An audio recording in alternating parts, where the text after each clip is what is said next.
Hello and welcome to Talk Bowling, episode 89. I'm John Congdon. I'm Tony Rucco. Talk Bowling is proud to bring you the latest information from the bowling industry, bowling tips, and updates on the largest internet bowling website, bowlingball.com. Very good. We're almost at 100. How do you have that memorized? I got it like that. I'm telling you. I got a memory like an elephant. What do we got to do for 100? I'm going to wear those glasses that say 100. Okay. Wasn't expecting that one. I don't know. I'll do the episode topless. All right. All right, you don't like any of my ideas. I don't know what to tell you. Now, hopefully we'll come up with something. We'll celebrate 100 some way. Why don't we have an old lady on the show that's 100 years old? 101. Hint, hint. All right. Today's question is from Larrt. Does having a Does having a ball plugged and redrilled I know. Does having a ball plugged and redrilled affect how the ball will react much? Okay. In my experience, and I'm going to deviate a little bit off of what our technical people gave us because they get too technical sometimes. You can read it on the yeah. In my experience, the biggest issue plugging a ball, and my biggest fear when I plug a ball, is actually getting the surface back to the right place it was. That's become much easier now because a lot of manufacturers are giving you step by step. We talked about this a little bit in the last episode, but Storm, for example, gives you a very detailed step by step instruction on how to get that ball back to factory finish. So that's not such a big deal. What our technical people said, and they are correct, is depending on the size and the depth of the holes that you plug, they may have taken out pieces of the weight block. So when you fill them back in, you're not filling in that density, and you're just filling that void in the ball. So it can throw the preferred spin axis of the ball off. It can actually throw the CG off a little bit. So as long as you take your time, or your pro shop takes their time and uses the correct methods to make sure they're drilling the ball correctly after it's been plugged, you're okay. A lot of places, they talk about using a determinator. I don't know of a lot of pro shops that have a determinator. I was going to ask, are there any that have one? Yeah, there's probably a handful. If your pro shop has one, definitely. Heck, I would throw brand new balls on a determinator if I had one just to make sure it's marked correctly. But that'll tell you the correct PSA, or preferred spin axis, of the ball. And then if they weigh it out to make sure the CG is correct, you're going to be fine. It's not going to change the ball reaction that much. Right.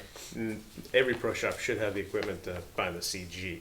Yeah, hopefully they have a dodo scale, which is really all you need. Okay. And you'll weigh the ball out, you'll make sure the CG is still correct, and you'll go from there. So Gotcha.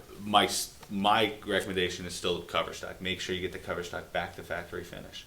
So That's becoming easier for the home user now that.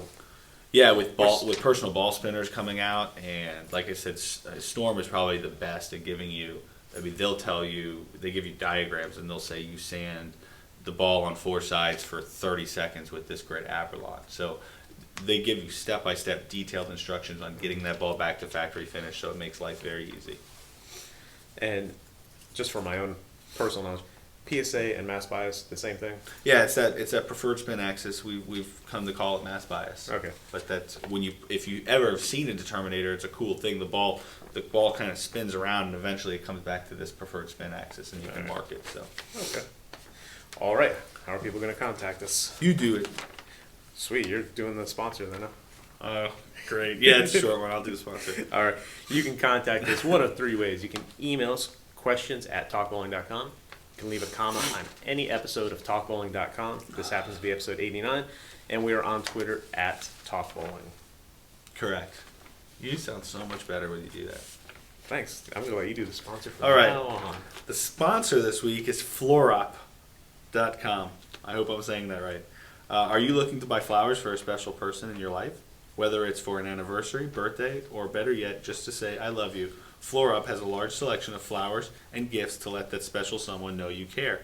Their website is who wrote this? Their website is well designed, easy to navigate, and easy to use. Talk Bowling viewers can save 20% off any order by using promotion code BOWLPOD1. Help support us by supporting our sponsors. I did write that copy. That is horrible. Thank you. I appreciate that. That's all right. I'll let it slide. Man, I'm looking in the camera and, man, very shiny. Our makeup artist wasn't in today. Tell you what, that's horrible lighting. All right, last week's question. Your skin's just old. True.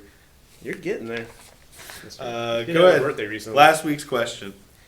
Who is the oldest lady to have an average over 200? You can't really say is anymore. Who was? Who was?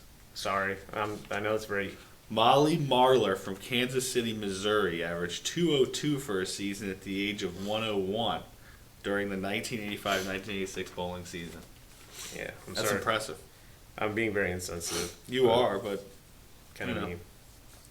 Molly Marler's family should have come after you. 202 at 101. That is crazy. Yeah, she out averages a lot of people I know. I will take that as a personal dig. That was not a personal dig. I was talking about Steve Vining. Yeah. All right. Averaging 220. The question. I'm not at 200 yet. The question this Sorry. week is, what was the largest 5-person men's league in history? How many teams were on that league? All right, that's a pretty good question. Yeah, thanks. Not bad. I will take the credit for that. I don't know if it's accurate or not, but I'll take credit for it. Hopefully, I would think there's a bigger league now, but it's Well, 40 years old. But we've been 50, 45 years old. I know, but we've been being told how bowling's been on the decline since the 60s and 70s. I guess. That's a big league, though. I know. All right. Told you last episode, I'll reiterate it, even though this episode may be out in June. Yeah, June. We have contests running on bowlingballcom every week. Sign up every week to win a different bowling ball. That's right. Check out the site to find out which one we're giving away this week. I can tell you in June it'll be, there will be 1 week of a Brunswick loaded revolver. There'll be 1 week Rotogrip in regular theory, Yeah. and then 2 weeks of OTB product. And you can pick any license, unlicensed, any OTB product you want. But we didn't tell you which week they are, so sign up every week That's right. and get an entry. Also, bowlingboards.com is giving away a free bowling ball every month just for posting on their website. Join the community, participate in the conversation. Just by participating, you earn entries into their contest for a free bowling ball. Check that site for details. That's at bowlingboards.com. There you go. I'm done. No, I'm just kidding. All right, in closing. You did the solo last time. Bowlingball.com is free shipping on every item every day. No hidden handling fees, no packaging fees, no added insurance fees. The price shown is the price you pay at checkout. No surprises. So check us out. Very good. Thank you very much for watching. Thank you.